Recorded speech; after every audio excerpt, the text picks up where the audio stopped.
আজকের ভিডিওটি সম্পূর্ণ দেখলে আপনাদের নিজেদের ডিজাইন করা পিসিবিকে এরকম বাস্তবে রূপ দিতে পারবেন খুব সহজে। আপনারা যদি চান যে আপনাদের নিজেদের ডিজাইন করা পিসিবিকে সম্পূর্ণরূপে বাস্তবে রূপান্তরিত করবেন, তাহলে আজকের ভিডিওটি খুব মনোযোগ সহকারে দেখবেন। সার্কিট তৈরি করার জন্য বা পিসিবি তৈরি করার জন্য আমাদের প্রথমে প্রয়োজন হয় একটি পিসিবি ডিজাইন করা। আমি এখানে ইজিইডিএ থেকে একটি পিসিবি ডিজাইন করে নিয়েছি। আপনারা আপনাদের মতো করে সুন্দর করে একটি পিসিবিকে ডিজাইন করে নেবেন। মনে রাখবেন, পিসিবি ডিজাইন করার ক্ষেত্রে অবশ্যই আপনার সকল লাইনগুলো ক্লিয়ার থাকতে হবে এবং সুন্দর করে পরিপাটি করে কিন্তু আপনারা এই পিসিবিটাকে ডিজাইন করে নেবেন। আমি এখানে ইজিইডিএ দিয়ে ব্যবহার করেছি। আপনারা যে কোনো সফটওয়্যার বা যে কোনো ওয়েবসাইট থেকে আপনারা সার্কিটটা ডিজাইন করে নেবেন। এখন আপনার ডিজাইনকৃত সার্কিটটিকে একটি লেজার প্রিন্টারের সাহায্যে প্রিন্ট করতে হবে। অবশ্যই আপনারা একটি লেজার প্রিন্টার দিয়ে কিন্তু প্রিন্ট করে নেবেন। আর পেপার হিসেবে আপনারা ফটো পেপার ব্যবহার করতে পারেন বা টিচিং পেপার, স্টিকারের যে পেপারগুলো আছে, যে কোনো একটা পেপার ব্যবহার করলেই হয়ে যাবে। সো এখানে আর অবশ্যই কিন্তু লেজার প্রিন্টার দিয়ে প্রিন্ট করতে হবে, কারণ এই যে লাইনগুলো আছে এই লাইনগুলো কিন্তু আমাদের যে কপার বোর্ড আছে ওই বোর্ডের ওপর ছাপ বসাতে হবে, অর্থাৎ এই কালিগুলো কিন্তু সম্পূর্ণ কপার বোর্ডের উপর লেগে যাবে। যদি লেজার প্রিন্টার না হয় সেক্ষেত্রে কিন্তু কখনোই এই কালিগুলো আমাদের কপার বোর্ডের উপর লাগবে না। সো যার ফলে আপনারা অবশ্যই কিন্তু লেজার প্রিন্টার দিয়ে সার্কিটটাকে প্রিন্ট করে নেবেন। এখন আমাদের কপার ক্লাইড বোর্ডের প্রয়োজন হবে, অর্থাৎ আমাদের কপার পিসিবির প্রয়োজন হবে। এই কপার পিসিবি দেখতে পাচ্ছেন, এই যে উপরে যে পার্টটা আছে এই উপরে পার্টটা কিন্তু সম্পূর্ণ কপারের। আপনারা একটু ভালো করে খেয়াল করুন। এই বোর্ডটা আমরা জাস্ট এই বোর্ডের মাপ অনুসারে বা আমাদের সার্কিটের ডিজাইনের মাপ অনুসারে আমরা এই সাইড থেকে এদিকে কেটে নেব এবং আমাদের এই যে লম্বা দিক ছিল এই লম্বা দিক থেকে এই সাইড থেকে আমাদের একদম সমান করে কেটে নেব, যেন বাড়তি না হয় এবং আবার মনে রাখবো যেন ছোটও না হয়। সো কাটার জন্য আপনারা এন্টি কাটার এবং স্কেলের সাহায্যে খুব সহজেই এভাবে কেটে নিতে পারবেন কয়েকটা দুই সাইডে দাগ দেওয়ার ফলে। সো দাগ দিয়ে এইরকম করে আস্তে করে চার দিলেই কিন্তু আমাদের এই সিসিবি বোর্ডটা কেটে যাবে বা ভেঙে যাবে। এভাবে দেখুন আমি কেটে নিচ্ছি। সো অনুরূপভাবে আমি এই পাশ থেকেও দেখুন আমি দাগ দিয়ে নিয়েছি। দাগ দেওয়ার ফলে এভাবে একটু চার দেওয়াতেই ভেঙে গেল। সো এভাবে আপনারা আপনাদের সার্কিটটি সুন্দর করে মাপ অনুসারে কেটে নেবেন। কেটে নেওয়ার পরে দুই সাইড দিয়ে শিরিষ কাগজ দিয়ে ঘষে নেবেন, যেন সার্কিটটা দেখতে সুন্দর হয় এবং আজেবাজে অংশ না থাকে। এখন আমাদের পিন করা সার্কিটটি আমরা এভাবে কাঁচি দিয়ে সমান করে কেটে নেব। অবশ্যই আমাদের সার্কিটের মাপ অনুসারে কিন্তু এভাবে সুন্দর করে কেটে নেব।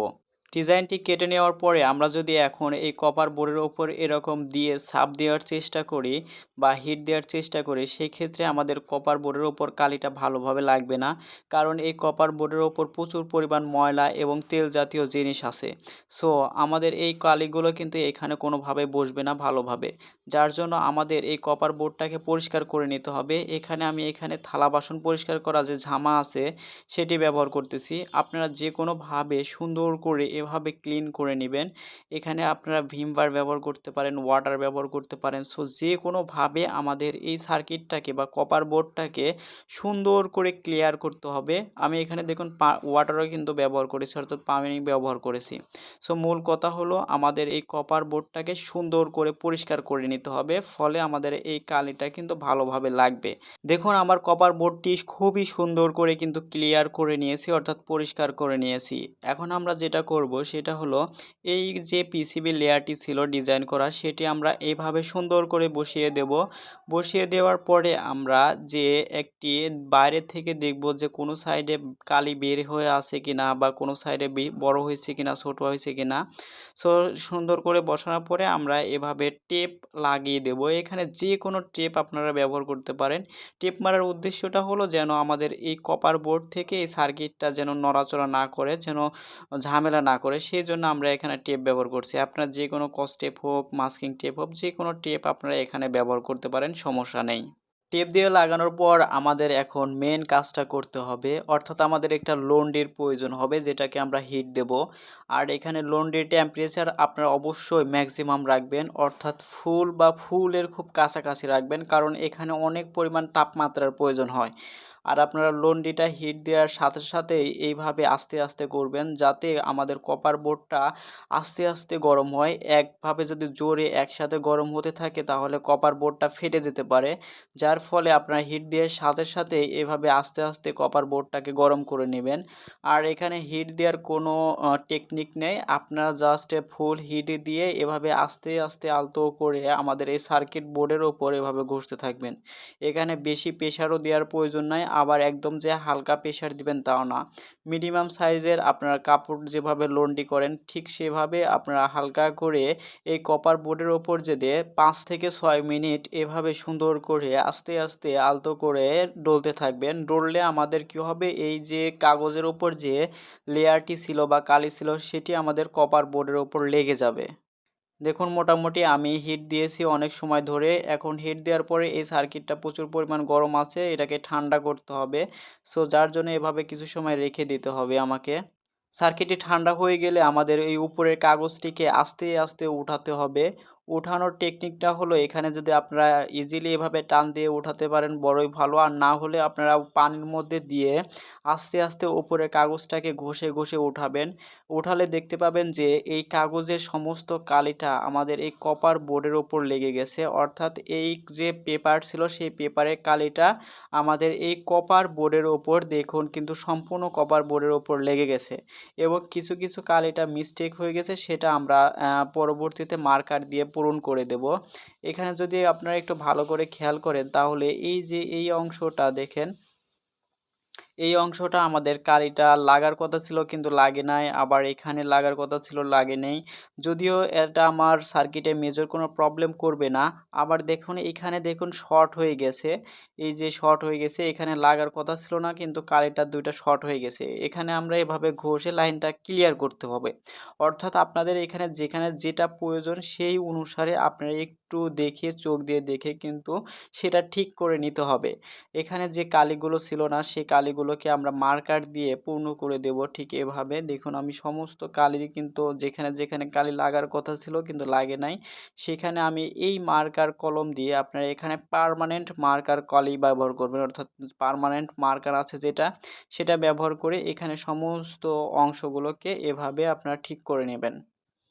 দেখুন আমি কিন্তু পার্মানেন্ট মার্কার দিয়ে যেখানে যেখানে কালি ছিল না সেখানে সেখানে কালি দিয়ে নিয়েছি। এখন আমরা কি করব, জাস্ট ফেরিক ক্লোরাইডের মধ্যে দিয়ে দিলেই সার্কিটটা রেডি হয়ে যাবে।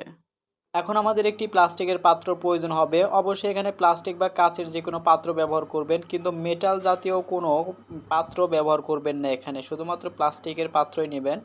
এখানে পাত্রের মধ্যে আমি প্রয়োজন অনুসারে পানি ঢেলে নিচ্ছি, দেখতে পাচ্ছেন এখানে বেশি পানি প্রয়োজন নাই, জাস্ট সার্কিটটা ডুবলে আমাদের হয়ে যাবে। সো পাত্রের মধ্যে আমরা এখন ফেরিক ক্লোরাইড ঢালবো, অর্থাৎ এখানে দেখুন ফেরিক ক্লোরাইডের পরিমাণ কতটুকু আছে। এখানে আপনাদের ফেরিক ক্লোরাইড কতটুকু দিবেন সেটা নির্ভর করে আপনাদের সময়ের উপর, অর্থাৎ ফেরিক ক্লোরাইড বেশি দিলে আমাদের কপার বোর্ডটি দ্রুত কপার রিমুভ করবে, আর যদি একটু ফেরিক ক্লোরাইড কম হয় সেই ক্ষেত্রে কপারটা উঠতে একটু সময় বেশি লাগবে। সো এখানে তেমন কোনো অনুপাত নেই, আপনারা জাস্ট প্রয়োজন মতো আপনারা একটু ঢেলে দিয়ে এভাবে লেড়ে নেবেন। লাড়ার পরে আমাদের এই ফেরিক ক্লোরাইডটি তৈরি হয়ে যাবে, এরপরে আমাদের সার্কিটটি দিয়ে দিতে হবে। এখন এটা হচ্ছে আমাদের ফেরিক ক্লোরাইড। এই ফেরিক ক্লোরাইডের মধ্যে আমাদের এই সার্কিটটা দিলে কি হবে, এখানে যে দেখতে পাচ্ছেন বাইরের যে কপার অংশগুলো দেখা যাচ্ছে, এই কপার অংশগুলো সমস্ত কিছুই রিমুভ হয়ে যাবে। আর কালির নিচে যে কপারগুলো রয়ে যাবে সেটা কিন্তু থেকেই যাবে। শুধুমাত্র এখন যে কপারগুলো দেখা যাচ্ছে সেটাই কিন্তু রিমুভ হবে। আর এখানে কপারের পরিমাণের উপর পানির মধ্যে দিয়ে আমরা এইভাবে নাড়তে থাকবো, কারণ হলো যে কপারটা খুবই ভারী, যার ফলে পানি উপরে ভেসে থাকবে এবং কপার নিচে দেবে যাবে। সো যার ফলে আমরা এভাবে লাড়তে থাকবো যতক্ষণ পর্যন্ত আমাদের এই কপারটা সম্পূর্ণরূপে রিমুভ না হবে, তত সময় পর্যন্ত আমরা এই কপারের মধ্যে রেখে ফেরিক ক্লোরাইডের মধ্যে রেখে এভাবে আমরা নাড়তে থাকবো। এখন যদি আমি এই কপার বোর্ডটাকে উঠাই তাহলে উঠানোর পরে দেখতে পাবো যে আমাদের বোর্ডটা সম্পূর্ণরূপে রেডি হয়ে গেছে, অর্থাৎ কপারগুলো রিমুভ হয়ে গেছে। এখন আমরা পানি দিয়ে এই কপার বোর্ডটাকে সুন্দর করে ধুয়ে নেব, কারণ ফেরিক ক্লোরাইড আমাদের হাতে যেন ভালোভাবে না লাগে সেজন্য ধুয়ে নিলাম। এখন দেখুন আপনারা একটু ভালো করে খেয়াল করলে দেখতে পাবেন যে আমাদের বোর্ড থেকে কিন্তু সম্পূর্ণ কপার রিমুভ হয়ে গেছে। সো দেখুন সমস্ত কিছুই কিন্তু ভালোভাবে হয়েছে, এবং এই যে কালিটা আছে এখন আমাদের এই কালিটা কিন্তু উঠাতে হবে, কারণ এই কালির নিচেই আমাদের লাইনগুলো রয়েছে, অর্থাৎ এই কালির নিচে কিন্তু সম্পূর্ণ কপার রয়েছে। কালি রিমুভ করার জন্য আপনারা থিনার ব্যবহার করতে পারেন, পেট্রোল ব্যবহার করতে পারেন, বা যে কোনো কিছু কিছু দিয়ে আমাদের এই কালিটাকে জাস্ট উঠাতে হবে। মেইন কথা হলো আমাদের এই কালিটা যেন এখন বোর্ডের উপর না থাকে। সো যার জন্য আমি ঝামা এবং পেট্রোল ওয়াটার দিয়ে কিন্তু এভাবে ঘষে নেব। ঘষে আমাদের এই কালিটাকে উঠিয়ে নিচ্ছি। দেখুন যত পরিমাণ ঘষতেছি তত পরিমাণ কিন্তু আমাদের কপারটা বেরিয়ে আসতেছে। দেখতে পাচ্ছেন আপনারা। দেখুন ঘষে নেওয়ার পরে আমার সার্কিটটি কিন্তু সম্পূর্ণরূপে রেডি হয়ে গেছে। এখন শুধু ড্রিল করা বাকি, অর্থাৎ আমাদের এখানে যে লাইনগুলো ছিল সেই লাইনগুলো খুবই সুন্দরভাবেই কিন্তু দেখুন বসিয়ে গেছে, অর্থাৎ কপারটাও কিন্তু খুবই সুন্দর করে রিমুভ হয়ে গেছে। এখন আমাদের এই সার্কিটটা শুধু ড্রিল মেশিন দিয়ে ড্রিল করলেই কিন্তু হয়ে যাবে, অর্থাৎ আমাদের সার্কিটটা কিন্তু ড্রিল করাই শুধুমাত্র বাকি রয়েছে। এখন আমি ছোট্ট একটা ড্রিল মেশিন বা মোটর এবং ফলা দিয়ে এই ড্রিলগুলো বা যেখানে যেখানে ছিদ্র করার প্রয়োজন সেখানে সেখানে আমি ছিদ্র করে নিচ্ছি। দেখুন ড্রিল করে নিচ্ছি। আপনাদেরও আপনাদের সার্কিট অনুসারে যেখানে যেখানে ড্রিল করার প্রয়োজন সেখানে সেখানে সুন্দর করে ড্রিল মেশিন দিয়ে ছিদ্র করে নিলেই কিন্তু আপনাদের সার্কিটটি রেডি হয়ে যাবে। এখানে সম্পূর্ণ প্রসেসটাই কিন্তু আমি বলে দিয়েছি এবং সম্পূর্ণ যে কাজটা আপনারা কিভাবে করবেন আশা করি খুব সহজভাবে বোঝানোর চেষ্টা করেছি। দেখুন আমাদের এই ড্রিল করা কিন্তু কমপ্লিট হয়ে গেছে, অর্থাৎ আমাদের এই সার্কিটটা সম্পূর্ণরূপে রেডি হয়ে গেছে। সো আপনারা এই সার্কিটটা এখন ব্যবহার করে যে কাজের জন্য ডিজাইন করেছি আমি সেই কাজ কিন্তু করতে পারবো। সো যাই হোক, আশা করি ভিডিওটির মূল থিম আপনারা বুঝতে পারছেন। ভিডিওটি যদি ভালো লেগে থাকে তাহলে অবশ্যই লাইক কমেন্ট করবেন। আর আপনি যদি আমার চ্যানেলে নতুন এসে থাকেন তাহলে প্লিজ চ্যানেলটা সাবস্ক্রাইব করে আমার পাশেই থাকবেন।